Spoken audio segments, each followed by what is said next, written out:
Fala aí, galerinha, tudo tranquilo com vocês? Hoje a gente tem uma entrevista super especial aqui com o Thiago que é mais conhecido como o Bor, da Merciless Gaming. Ele vai contar um pouquinho sobre ele, também um pouquinho sobre essas mudanças que aconteceram também no time da Merciless Gaming. Só que dessa vez vou ser eu sozinho, infelizmente. Nosso queridíssimo Retalha, que tá ali, ó, do ladinho esquerdo da gente, ele tá dodói, ele fez uma cirurgia na gengiva dele, ele não tá podendo falar, então ele me deixou aqui sozinho pra tomar conta desse programa de hoje, tá, galera? Então fica de olho que a gente vai conhecer um pouquinho mais aí sobre o Bor da Merciless Gaming. E aí, Bor, como é que você tá? Tudo tranquilo? Beleza, Meli. Boa noite, pessoal. Show de Tranquilo. bola. Maravilha, Bor. Então vamos lá, vamos conversar um pouquinho, começando como a gente sempre gosta de começar aqui nas nossas entrevistas, né? Falar um pouquinho sobre você, quem é o Thiago, né? O Bor muita gente já conhece, mas a galera que também às vezes fica curiosa em saber quem é o Thiago. Bom, meu nome é Thiago Borinelli, por isso do Nick Bor, é uma abreviação do sobrenome Borinelli. Eu tenho 29 anos, nasci na cidade de Florianópolis. Hoje, atualmente, eu moro em Brasília e meus companheiros são distribuídos aí pelo país. Mas eu trabalho eu sou veterinário anestesista, especialista pelo Colégio Brasileiro, e nas horas vagas aí eu sou jogador profissional da Merciless. Mais alguma coisa que você gostaria de saber? Quer dizer que você é o cara que acalma as feras, então, né? Total. Tanto humanas quanto animais. Mata essa minha curiosidade aí. Pode falar.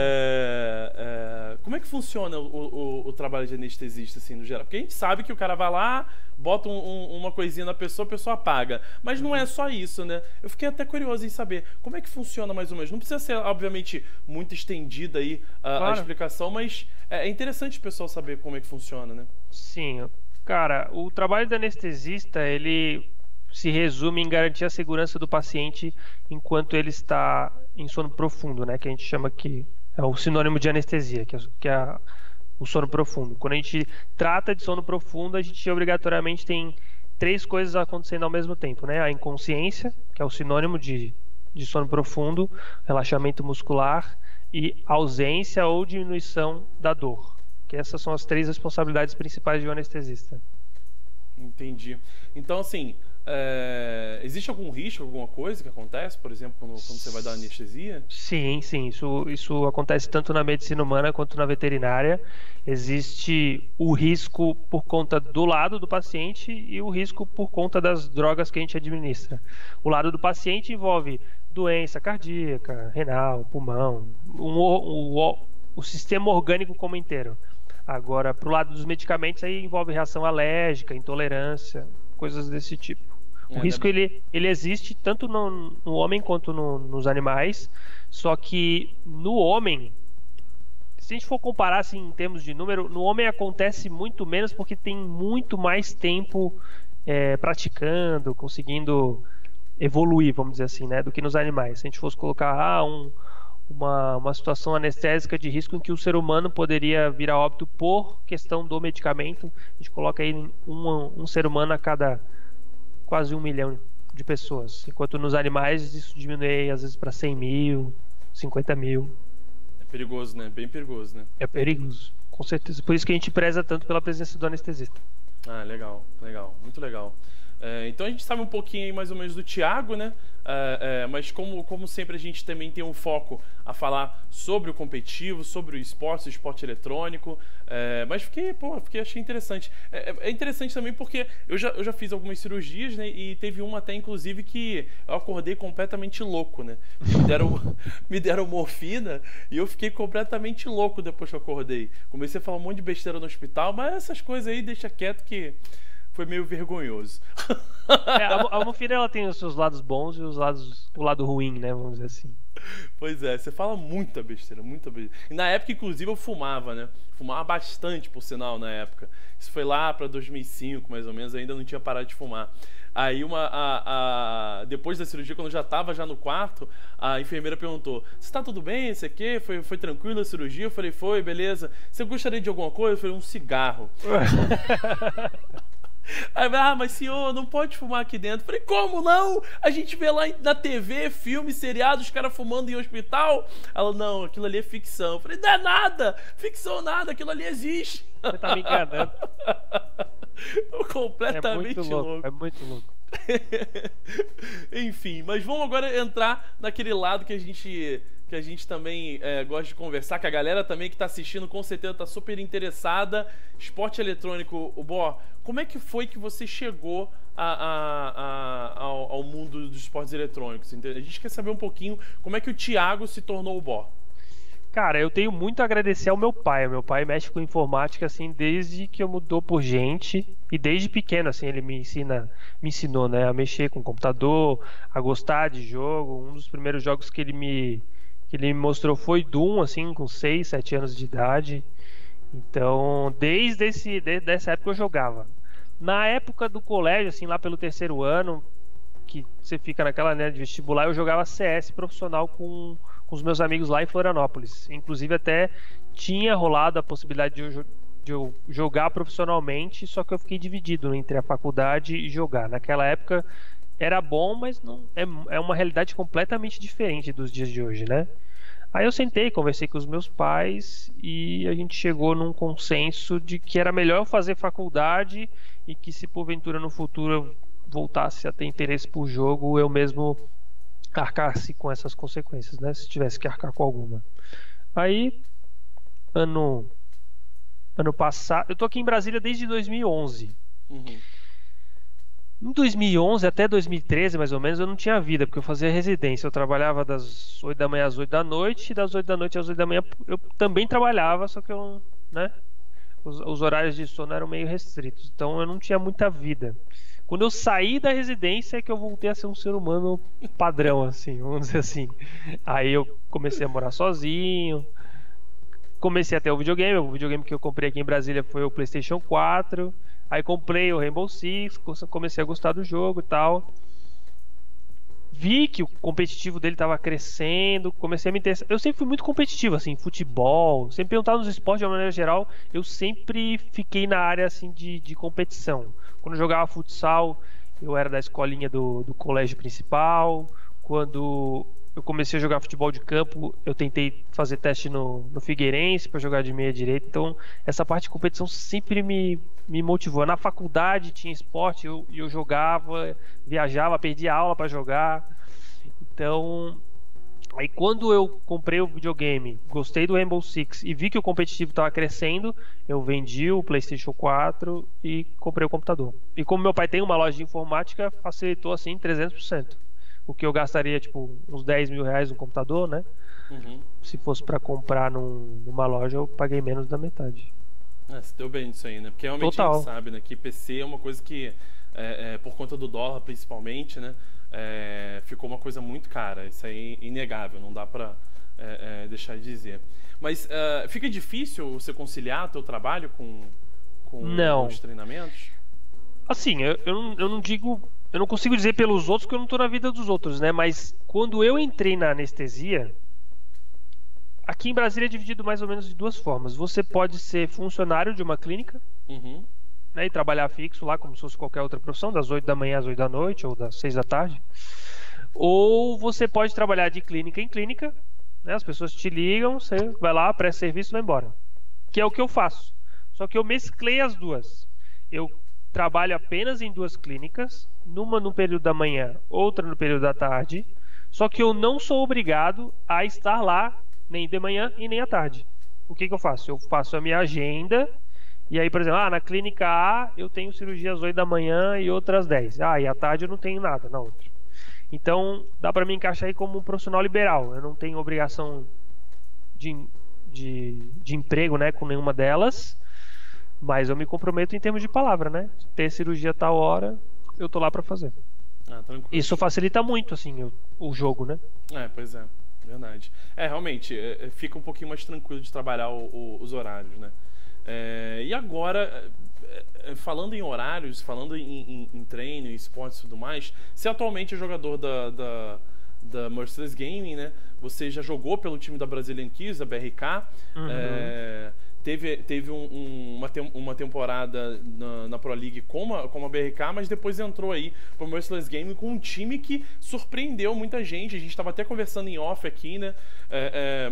Porque alguns jogadores vieram também do console, então o pessoal ainda não tinha muito conhecimento sobre cada um. Já conhecia mais você, obviamente, mas os outros 4 ainda não muito, né? A galera que acompanhou o console viu o PX, viu o Noves, então já tem mais ou menos um pouquinho de noção. Ainda tinha também o RCK e o Mitch, esses 5 jogadores que vocês fizeram uma campanha que realmente deu muito trabalho para muita gente, para muito time grande, quase desclassificou alguns times por aí, né? Foi muita briga, inclusive até com a própria BRK, foi um jogo disputadíssimo durante o campeonato, conseguiu garantir, né, a sua estadia tanto no Brasileirão quanto na Pro League, mas houve algumas mudanças em relação a isso, né, Bó? 2 jogadores saíram, o RCK e o Mitch acabaram saindo, e também com a entrada agora do Intact e do Cyber mudou algumas coisas, né? Então, conta pra gente um pouquinho aí, um resuminho de como foi a entrada do RCK e do Mitch, que a gente estava até conversando em off aqui, que achei até interessante, você também gostou da ideia de falar um pouquinho sobre esses 2 jogadores, e também a entrada agora do Intact e do Cyber. Bom, assim, a gente quando traça um objetivo, me referindo à season passada, a gente preferiu ser bastante realista, né? A gente tinha adversários bem difíceis na Pro League e ao mesmo tempo nós tínhamos 2, não gosto de tratar como problemas, né? Mas era como um pouco de empecilho, porque os 5 não podiam ter dedicação integral, né? Eu trabalhava, o Noves tinha que trabalhar uma parte do dia, o PX também, o RCK faz faculdade ainda de Direito, e o Mitch dava aula e deixou de dar aula de Jiu-Jitsu para participar desse momento que ele sempre quis participar. Então, querendo ou não, se a gente for comparar com times que ficam o dia inteiro treinando, comparado com a gente tinha que fazer o nosso melhor na realidade atual, certo? Então o nosso objetivo da season passada era permanecer na Pro League, não era ficar em top 3, nem top 5, nem nada. O nosso objetivo era permanecer. A gente deu o nosso máximo, por incrível que pareça, a gente surpreendeu muita gente que, de certa forma, subestimava a Merciless Gaming, principalmente porque nem existia a Merciless Gaming no Rainbow Six, muito menos de saber quem era Noves, quem era PX, quem era Mitch, quem que era RCK. Então a gente foi bem realista e no início da season a gente conversou, galera, vamos dar o nosso máximo porque é o que a gente pode fazer hoje, né? Se a gente pudesse dar mais, a gente com certeza a gente daria. E graças a Deus a gente conseguiu ficar na Pro League depois de ganhar da MIP na Relegation. Depois da Relegation, o RCK ele tomou a decisão de fazer a faculdade dele e eu no lugar dele faria o mesmo, porque ele tá terminando, acho que ele tá no 8º período, se forma ano que vem, e a gente sabe que final de faculdade é uma pedreira, assim, independente da faculdade que você faz, até se for, sei lá, biblioteconomia, que eu penso assim, pô, deve ser um pouco mais tranquilo, mas acho que como toda faculdade, no fim de todo estudo deve ser bem mais pesado. Com certeza. Ele fez essa opção. E a gente não podia esquecer do Mitch, que o Mitch ele foi chamado para Merciless para cobrir uma posição que não é de origem dele. Quando ele veio para cá, ele jogava na GG Team e jogava de Entry Fragger. E como a gente tinha o PX e o Noves já de Entry Fragger, a gente teve que chamar ele para ser suporte, porque o RCK já jogava de Entry ou de terceiro. Então, mexendo aqui, mexendo ali, cheguei a botar a RCK de suporte, não deu certo. Quando a pessoa não nasce para fazer aquilo, não adianta você botar ela naquela posição, porque ela não vai gostar e as coisas não fluem da maneira que deveriam fluir. Aí a gente conseguiu encaixar a melhor forma foi colocar o Mitch de suporte comigo, o RCK de terceiro e os 2 na frente. Aí no fim da season, os 2 acabaram saindo. E a gente teve a felicidade de conseguir trazer o Intact e o Cyber, que são pessoas assim espetaculares. Eu tinha um sonho assim de jogar com o Intact, mas obviamente não foi por causa disso que ele veio para Merciless. Eu sempre achei ele um jogador muito completo e eu vou te falar que diariamente eu me surpreendo assim com ele, porque sabe aquela famosa frase assim de frase não, a personalidade de sangue de vencedor, o cara Sim. tem assim sobrando o Mary Jane. Ah, que legal. Eu tava precisando de ter alguém assim, entendeu? No time. E ele caiu assim como uma luva. Nossa, legal. E o Cyber, assim, eu sempre fui muito fã do jogo dele. Graças a Deus a gente conseguiu trazer ele também. Ele teve o interesse de vir pra cá. E o time encaixou assim de um jeito, Meli, que eu não imaginei que fosse encaixar. E a gente tá dando muito trabalho nos treinos. O pessoal tá super dedicado. E essa season promete bastante coisa. A gente não tá mais com foco de permanecer na Pro League. Então o pessoal que se cuide aí. Show de bola. Não, realmente, você já tinha um time muito bom. Os jogadores realmente, cara, o Mitch, eu até me surpreendeu agora. Eu não sabia que ele era entre Fragger na GG Team. Não tinha muita informação sobre ele ainda, mas me surpreendeu, porque realmente suporte é uma função difícil, com certeza.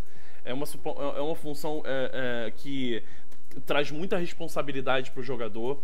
E, cara, ele entrou com uma luva ali como suporte, viu? Porque ele era um monstro ali na defesa. E eu acho que ele se surpreendeu também de eu ter colocado ele como suporte. Provavelmente ele não deva ter gostado muito no início, assim. A gente não tem muito como saber isso, né? Sim. Mas eu tenho certeza que ele se surpreendeu, e vocês que observaram, vocês viram que ele era uma mira, não era uma mira muito pesada, não. Ele dava suas voltinhas no mapa como se fosse uma Ashe. É verdade, com certeza.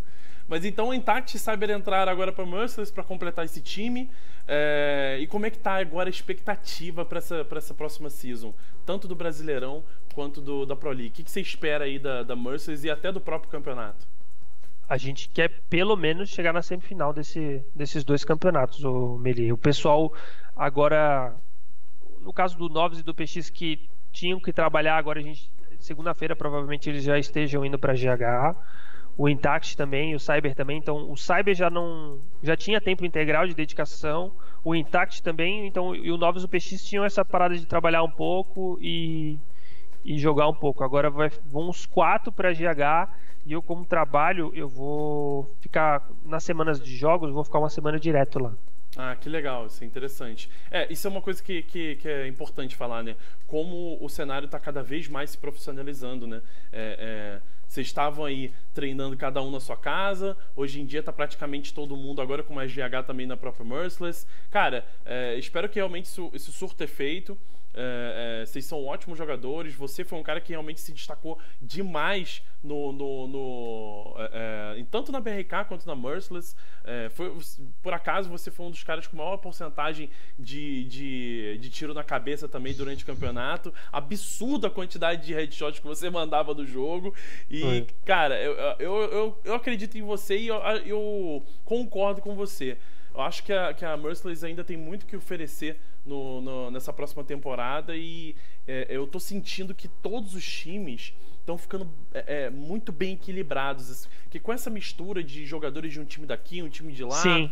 Nossa, cara, vai ser bem louco, hein? Então, os times começam a ficar muito equilibrados, e os times que estão lá no topo começam a se sentir um pouco ameaçados. Eu não posso falar exatamente o que a gente vai fazer, mas a gente tá com uma proposta de jogo que ainda não foi vista, e eu acho que nem vai ser vista na Pro League. Caramba! Então, eu tô com muita expectativa em cima disso, porque é um negócio assim que o pessoal não tá acostumado a ver, e eu acho que vai causar o que eles chamam de mindfuck em quem olha. Então, eu acho que a gente vai se dar super bem fazendo isso. Ah, que legal, cara, que legal. Fiquei super feliz de bater esse papo contigo, Bó. Mas infelizmente já tá chegando aqui no finalzinho aqui da nossa entrevista, do nosso vídeo. A gente tá tentando otimizar o máximo possível para ficar uma entrevista um pouco mais dinâmica, mais divertida para quem tá assistindo também. E eu queria que você desse seu último recado aí, um recado final pra galera que assiste, um recado aí pros fãs também da Merciless, o que eles podem esperar aí do time. E obrigado mais uma vez, cara, pela oportunidade e essa correria aí desse convite rápido também. Valeu mesmo pela tua atenção. Imagina, eu que agradeço fundo do coração, sair do trabalho, vim aqui direto. Mas é isso mesmo, eu que agradeço a oportunidade de estar aqui. Agradeço a consideração que você teve de vir me chamar. E esse negócio de você ter falado de agradecer as pessoas que torcem por mim, torcem pela Merciless, é um negócio engraçado, porque ontem eu recebi uma notificação do meu Facebook pessoal que esse ano eu fiz mais de 800 amigos. cacetada. Se você for parar pra pensar, provavelmente eu não conheço essas 800 pessoas, né?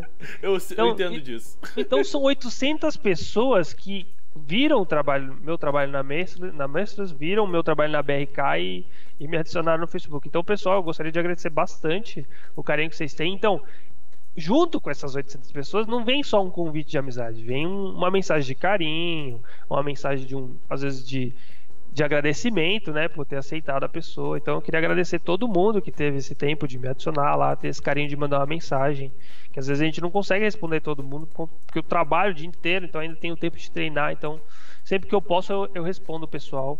Então eu queria agradecer a todo mundo, eu queria agradecer a Merciless, que está dando um suporte assim que muitas organizações que já estão há bastante tempo no mercado não dão. Isso é verdade, viu? Parabéns a Merciless. O que eu tenho de valorização dos caras é, assim, imensurável. É isso e aí. É isso. Beleza, então, obrigado aí mais uma vez. Para você que está assistindo aí essa entrevista com o Bor, fica ligado que aqui na descrição dos vídeos do vídeo tem todas as redes sociais aqui da Merciless, do Bor também. A gente vai deixar tudo certinho aqui na descrição. Obviamente, sigam as redes sociais da Fonte Energy. Se você ainda não se inscreveu aqui no canal do YouTube, se inscreve aí no canal, dá aquele like legal se você curtiu a nossa entrevista. Vamos que vamos. Para você que ainda não viu as outras entrevistas do nosso canal, dá uma olhadinha na playlist lá, que tem muita gente lá que a gente ainda vai conversar e que já conversou, então você pode assistir com certeza. Vamos que vamos então, até a próxima. E eu e o Bor fomos. Até mais. Abraço.